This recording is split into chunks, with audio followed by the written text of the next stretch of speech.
यदि एक सामान्य व्यक्ति को मन की शांति के लिए कोई मंत्र चाहिए, क्योंकि हमारी जिंदगी कभी भी सीधी नहीं चलती। कभी आपका स्वास्थ्य खराब है, कभी धन की कोई समस्या हो जाती है, कभी रिश्तों में समस्याएं होती हैं, कभी और कोई समस्या होती है। तो एक व्यक्ति यदि मन की शांति के लिए किसी मंत्र का इस्तेमाल करना चाहे तो वो क्या होगा और कैसे वो इसका इस्तेमाल कर सकता है, कैसे इसका फायदा उसको हो सकता है? सबसे सरल मंत्र कहा गया ओम, एकाक्षर मंत्र। और उसके अंदर भी अगर थोड़ा सा संशोधित कर दिया जाए तो हरिओम तत्सत। हरिओम तत्सत, हाँ, ये एक ऐसा महामंत्र कहा गया है। अगर इस मंत्र को पाठ करा जाए तो आपके मानसिक तनाव को दूर करता है, आपके आसपास में आने वाली जो परेशानियां हर्डल्स रहती है उसको दूर करता है और परमात्मा से आपको जोड़ता है। प्लस आपकी बॉडी के अंदर एक पॉजिटिव ऑरा भर देता है।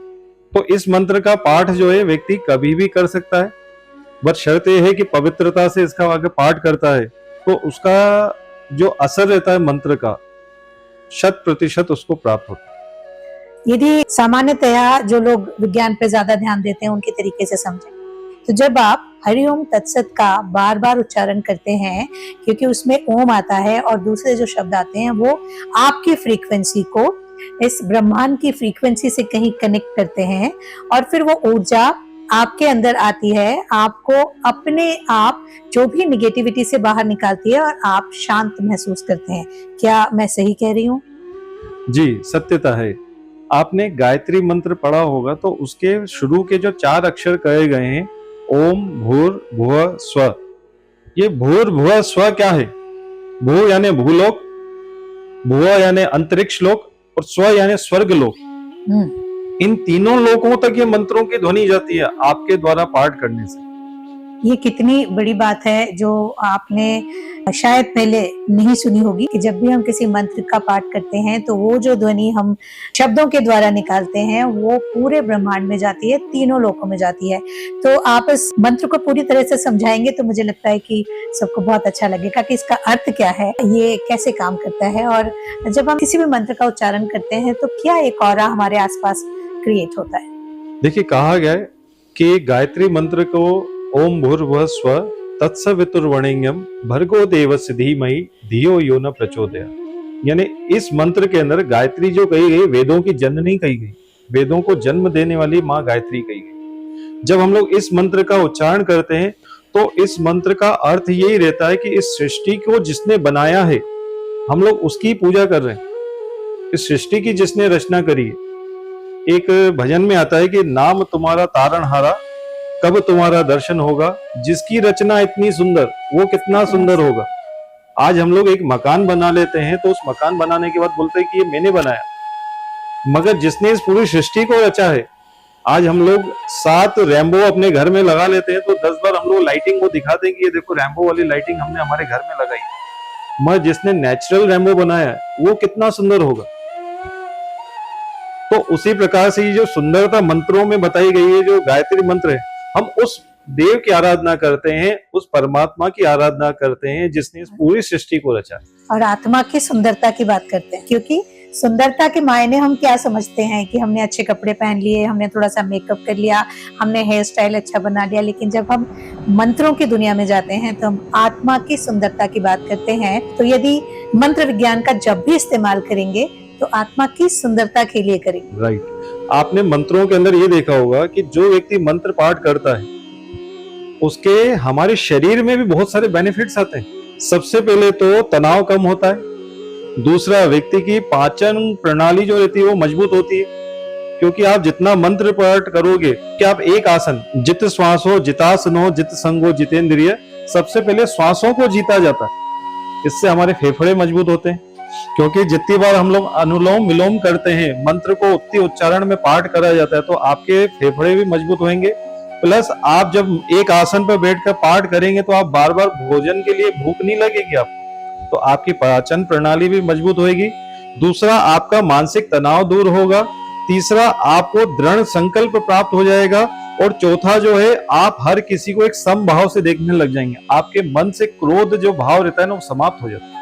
कई ऐसे उग्र मंत्र कहे गए हैं, जैसे दुर्वासा ऋषि थे, बड़े क्रोधी ऋषि कहे गए थे, जो जरा जरा सी बात पर श्राप दे दिया करते थे, मगर उनके मंत्र भी बड़े उग्र रहते थे। क्योंकि कुछ ऐसे मंत्र कहे गए कि जिनको अगर आप पाठ करोगे तो उनका क्रोध आपके शरीर में भी आता है।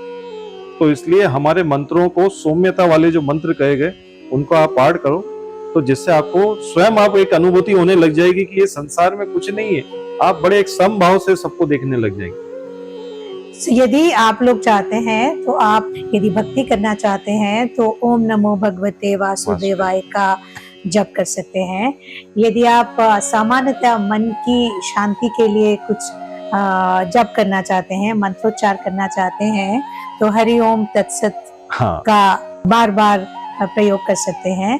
इसके अलावा क्या गायत्री मंत्र का प्रयोग भी सब लोग कर सकते हैं? जी, गायत्री मंत्र का भी सब लोग प्रयोग कर सकते हैं। इवन आप कभी बाली जाइए, इंडोनेशिया में, बाली जबकि एक अलग कंट्री हो गई है, मगर आज आप भी इंडोनेशिया में अगर जाते हैं आज भी, तो वहां पर त्रिकाल संध्या होती है। जिस प्रकार से हमारे मुस्लिम भाई जो रहते हैं 5 टाइम की नमाज अदा करते हैं, उसी प्रकार से हमारी संस्कृति के अंदर त्रिकाल संध्या का वंदन कहा गया।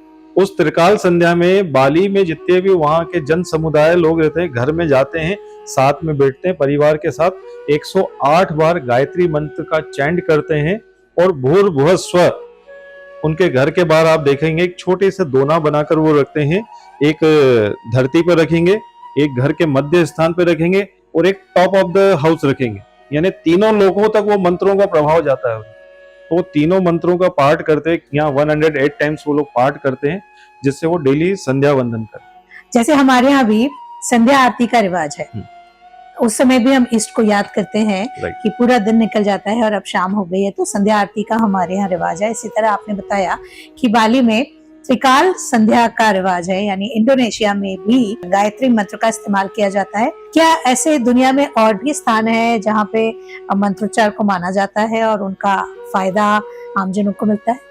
जी, अगर आप पूरी दुनिया में जाएंगे तो हर जगह कहीं ना कहीं मंत्रों का उच्चारण तो होता ही। आप चाइना में चले जाओ, वहां पर बौद्ध संप्रदाय के द्वारा जितने भी मंत्र रहते हैं उनका पाठ किया जाता है।